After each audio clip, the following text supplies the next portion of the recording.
Note कर लो भैया, फिर समझा रहे हैं अच्छे से।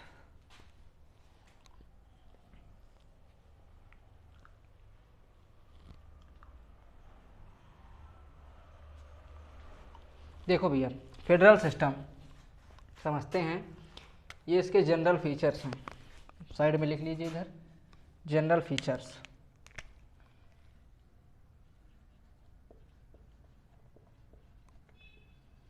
जनरल फीचर्स, प्रमुख विशेषताएं।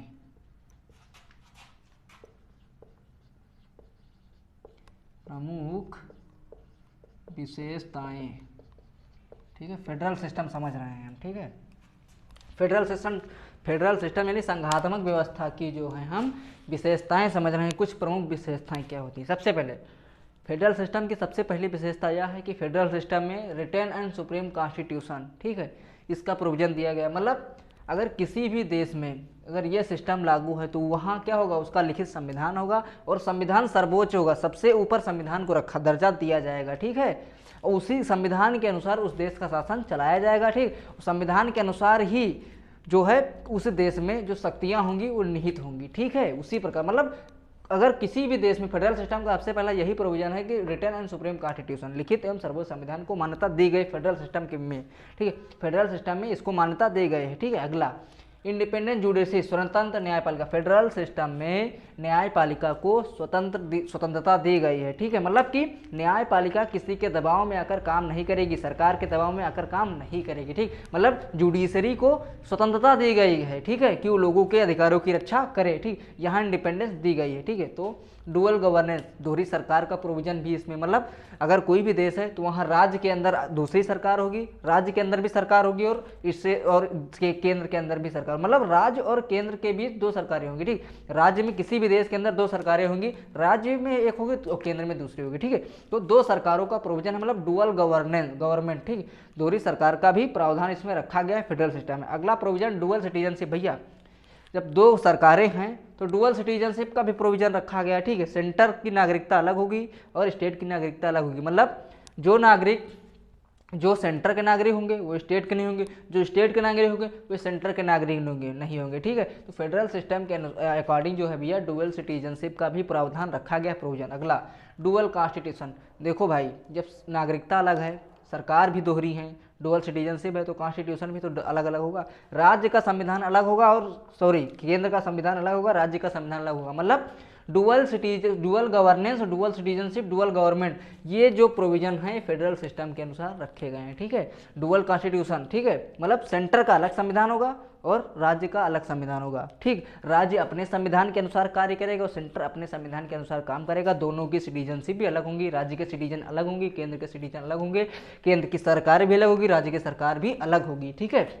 नोट कर लीजिए, उसके बाद समझा रहे हैं अगला। अभी इसमें कुछ फीचर्स और बचे हुए हैं, एक दो।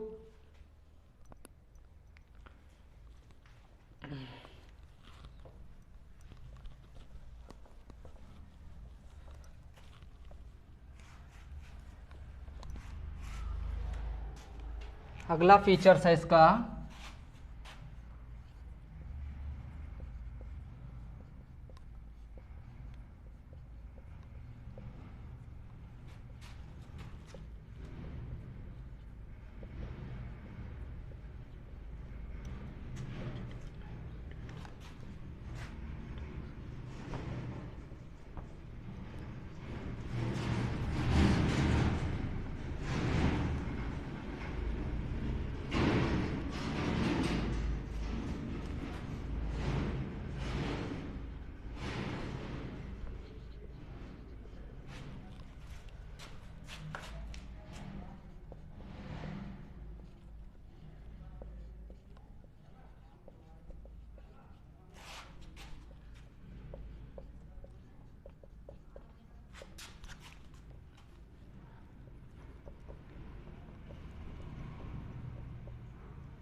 नोट कर लीजिए, उसके बाद समझा रहे हैं भैया।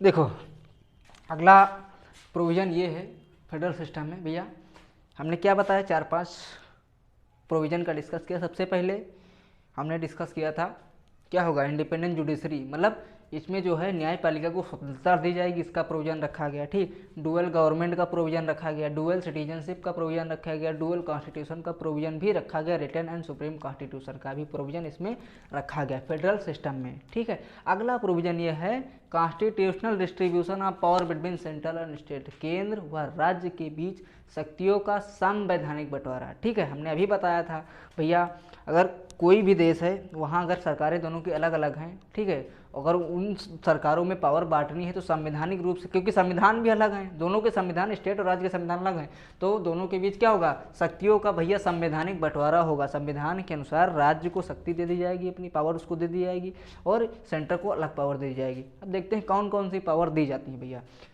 लिस्ट इसके लिए जो पावर दी गई है संविधान के अनुसार भैया 3 लिस्ट बनाई गई हैं। ठीक है, जो पावर दी गई है सेंटर और स्टेट को, ठीक, अलग अलग संविधान के अनुसार इसकी 3 लिस्ट तैयार की गई है। पहली लिस्ट बनी है सेंट्रल लिस्ट, केंद्र सूची। केंद्र सूची बनाई गई है, उस केंद्र सूची पर केवल केंद्र कानून बना सकता है। ठीक है, जो केंद्र सूची होगी, सेंटर लिस्ट जो होगी, उस पर केवल और केवल कौन कानून बना सकता है भैया, सेंटर।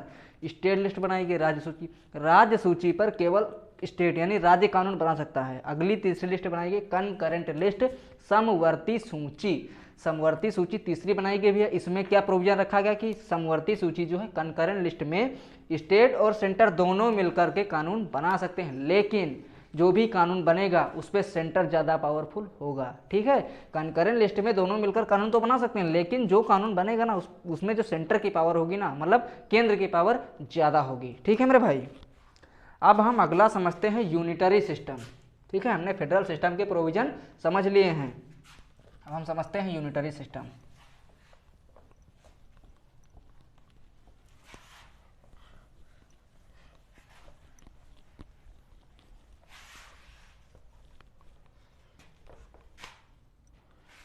अगला नंबर 2 यूनिटरी सिस्टम।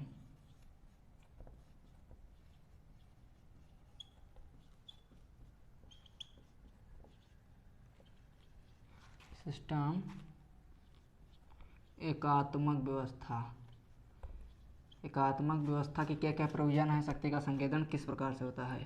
ठीक है, एकात्मक व्यवस्था में, एकात्मक व्यवस्था, ठीक है ना, इसके कुछ मेजर फीचर देख लेते हैं, क्या क्या इसके मेजर फीचर हैं, प्रोविजन दिए गए हैं, मेजर फीचर्स।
नोट कर लो भैया, उसके बाद समझा रहे हैं।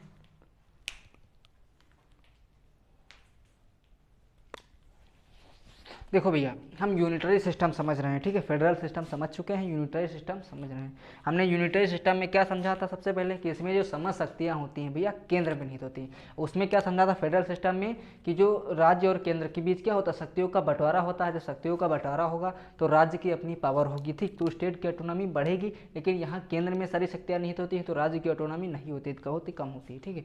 तो इसके मेजर फीचर क्या देखते हैं, सबसे पहले भाई दोनों से कंपेयर करते चलेंगे, ठीक है। उसमें फेडरल सिस्टम में क्या था, रिटर्न एंड सुप्रीम कॉन्स्टिट्यूशन, मतलब लिखित तो सर्वोच्च संविधान था। लेकिन यूनिटरी सिस्टम में रिटर्न एंड सुप्रीम कॉन्स्टिट्यूशन हो भी सकता है और नहीं भी हो सकता है, ठीक है। अगर किसी भी देश में यूनिटरी सिस्टम अप्लाई है, लागू है, तो वहाँ जरूरी नहीं कि लिखित संविधान हो, वो नहीं भी हो सकता, हो भी सकता है और नहीं भी हो सकता है, ठीक है।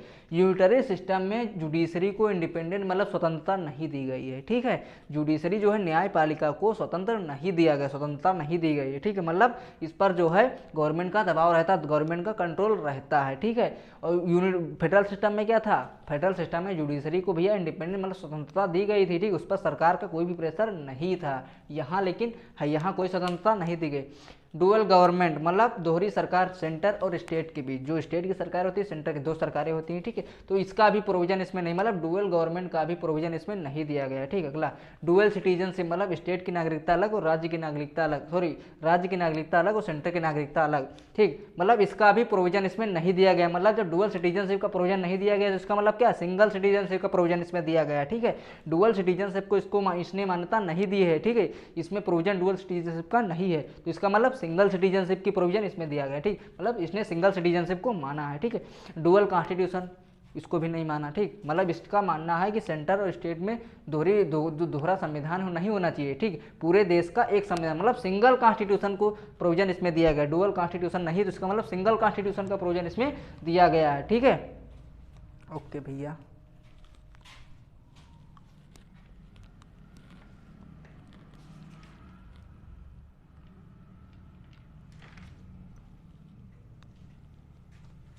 यहाँ लिख लीजिए थोड़ा साइड में मेरे भाई, इसको डुअल को मिटाकर सिंगल ही लिख लीजिए, सही रहेगा, ठीक है। डुअल से आप लोग थोड़ा कंफ्यूज हो जाएंगे, सिंगल कॉन्स्टिट्यूशन है, सिंगल लिख लीजिए, अच्छा रहेगा, उल्टा होता है इसमें, याद रखो, ठीक है। सिंगल कॉन्स्टिट्यूशन का प्रोविजन इसमें दिया गया है, ठीक है। और सिंगल सिटीजनशिप, जब एक संविधान है तो एक ही नागरिकता होगी।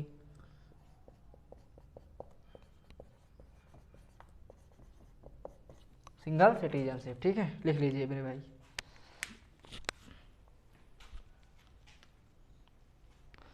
अब अगले प्रोविजन समझते हैं, इसके अंतर्गत क्या क्या आता है भैया। अगला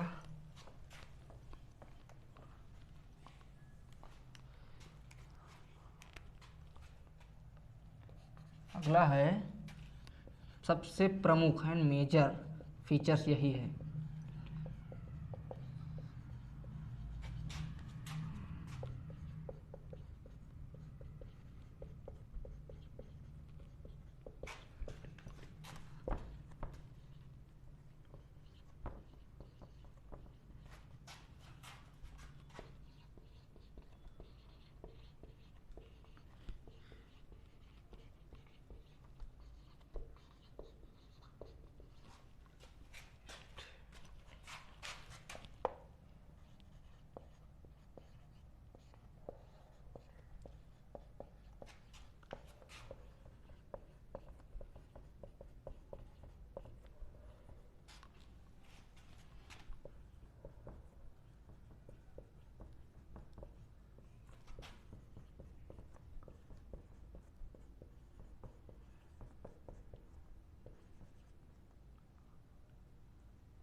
अगला है भैया, देखो हमने फेडरल सिस्टम में क्या समझा था, हमने उसमें प्रोविजन दिया गया था कि केंद्र और राज्य के बीच शक्तियों का संवैधानिक बंटवारा होगा, लेकिन इसमें कोई भी प्रोविजन नहीं दिया। हमने शुरुआती में ही बताया था यूनिटरी सिस्टम में कि जो सारी शक्तियाँ होती हैं वो सेंटर में निहित होगी, ठीक। तो पावर का बंटने का तो कोई सिस्टम ही इसमें नहीं होता है, ठीक है। तो इसमें राज्य और केंद्र के बीच शक्तियों का बंटवारा होगा ही नहीं। जितनी भी शक्तियाँ होंगी समस्त शक्तियाँ केंद्र में निहित होंगी, ठीक है। जो भी डिसीजन लेना होगा केंद्र में लिया जाएगा, ठीक है। तो भैया ये था, दोनों सिस्टम थे, ठीक है। तो डेमोक्रेसी जो है ये फिनिश हुआ टॉपिक, ठीक है। अब हम आगे पढ़ेंगे गवर्नमेंट, ठीक है। गवर्नमेंट में central government, state government, local governments, ठीक है, जो भी आती हैं उसके बारे में डिस्कस करेंगे। अब हम आगे जो है इम्प्रूव कर बढ़ेंगे, ठीक है भैया। तो आप लोगों को आज के लिए इतना ही। Thank you all of you.